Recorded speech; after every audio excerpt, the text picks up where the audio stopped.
We have to say, why are we having all of these diseases at a higher rate than any other race in America? Why do we have the highest diabetes rate? Why is this? Why do we have the highest high blood pressure rate? Why are we going blind at the highest rate of any other race? What's going on here?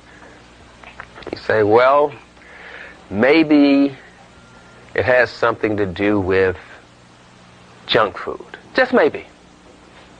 We don't know for sure. I'm just taking you down this trail. Just say, you don't know, I don't know, so let's make an investigation. It took a lot of science to build some pyramids. It wasn't just art, it was science. So let's just be scientific like our ancestors. Say, okay, I'm going to wake up in the morning and I'm going to cook an unborn chicken, and I'm going to eat a chicken fetus, which you call an egg. Then I'm going to get 4 slices of a pig's ass, which you call bacon. Now you're eating pig's ass and a dead chicken fetus for breakfast. But all this makes sense to you. All of this makes sense. Now you say, well, I got to fry this stuff. I mean, really, I got to fry this bacon. I got to fry these eggs. I got to fry this stuff. So you're getting down to some basic little fundamental research. And you say, well, if I fry it and if I have some hash browns and the potatoes are made out of water, and I learned in school that water and oil don't mix, so what happens when you mix water with oil and put it in your body? The body says, well, I'm either going to digest the oil or I'm going to digest the water, but I'm not going to do both of them.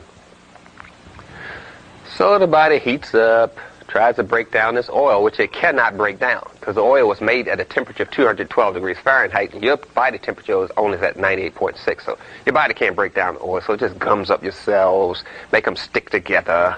Then you get a false sense of energy from eating this hash browns, the chicken, if you're eating chicken. I'm calling it chicken, but you like to call it an egg. Let's just be real. It's a dead fetus of an unborn chicken. So you're eating unborn children, using your body as a cemetery, wondering what's going on.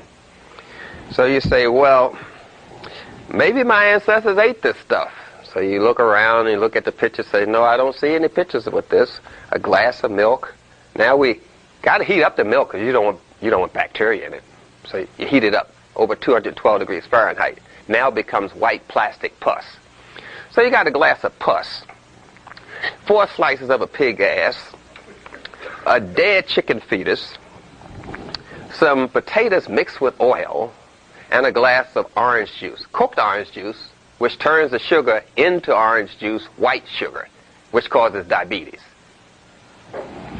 Now, you eat all of this stuff together, which doesn't go together, but we was shown a picture in school with all of these foods together, and they told it was the food chart. We saw the eggs with the milk and the orange juice.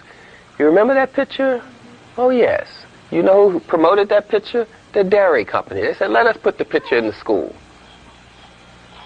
So we know that this picture is framed in your mind. You have been nutritionally miseducated. So now we're struggling to get away from this way of eating. So, well, what can I eat? I don't know what to eat. My master taught me to eat this in the morning. Now you're taking away this. What can I eat? So you say, well, let me be scientific and look around and see what nature has other animals eating in the morning. And we notice that animals don't eat heavy in the morning. Not a bird, not a monkey. They don't eat heavy in the morning. Not at all. When they eat heavy, it's around lunchtime, which means you should be eating your dinner at lunchtime because it gives you the whole day to process it. That should be your heaviest meal. Lunch, not dinner. So you say, well, wait a minute. It's more to this than just that. I have a craving for this stuff. I am addicted to this food. I'm totally addicted to this food. And what has caused me to be addicted to this food is the food's ability to destroy melanin. That's how drugs work. If it doesn't work on the melanin, it is not a drug at all. So we're talking about we into their culture and we into their diet, and we offer our diet. So we're out of their mind. We're eating from their mind, and we're out of our mind. That's a problem. So we got this melanin, and we know that everything is working to destroy it. The cocaine, the nicotine, the caffeine, the white sugar, the bleached white flour, the salt, everything is working to destroy the melanin. That's how drugs work. But we got to empower ourselves some kind of way to take this a little bit serious here. You don't want to go out the way you're going out. You weren't born with all of these diseases, born losing your teeth, dandruff, funky feet, skin breaking out, 1/3 a week, which comes out of your behind as a senior citizen. You know, no. You weren't born this way, but you're trashing your body. And somebody's got to tell you you're trashing your body. You should just try to eat proper, if it's not for the melanin, for the children's sake. What other investment do you have? But let's go back to this, if it's white, it's right. Because we think our teeth are white when they're yellow. So we get toothpaste to try to bleach our teeth white when bones are yellow. Anyone who takes anatomy knows that. So this thing is really embedded in us to destroy our melanin. We don't want the dark meat, the ghetto meat of the turkey. We want the white meat. Yeah, this thing is thoroughly embedded in you. Some of you even got a master's bedroom. Negro, how can you have a master's bedroom? Yeah. In little ways, we are buying into someone else's diet. But we do know wherever Europeans go, they take their food. Prove me wrong. If they're in China, there's Coca-Cola, there's Starbucks, there's McDonald's. Wherever they go, they take their food. Isn't that something? Wherever the Chinese go, they take their food. So we got to get a grip and understand more about the scientific part of being black. It's not that you were in Africa for 4 million years and you stayed there so long your skin turned black. That is a theory. Of course, if you were in Africa and you turned black from being in the sun so long, then all watermelons should be black. Oranges should be black. Apples should be black. Leaves should be black. So we know we're operating on a whole lot of myths.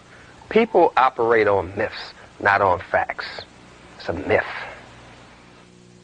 NutraSweet fires off the nerves so much that they burn out and you end up with lupus and Alzheimer's. Yeah, all that's caused by aspartame, which you call NutraSweet. Lupus, Alzheimer's, Parkinson's. Sugar causes that too. Parkinson's, Alzheimer's, nerve damage, we call it. Cataracts, glaucoma, high blood pressure, hyperactivity. All that's caused by white sugar. But we say a picture's worth 1,000 words, so we say, okay, what can be wrong with this? It is white. And if it's white, it's pure. So what's wrong with it? And you say, wait a minute. Everything that seems to be causing me problems in my life seems to be white. White sugar, white salt, but since it's white, it's pure.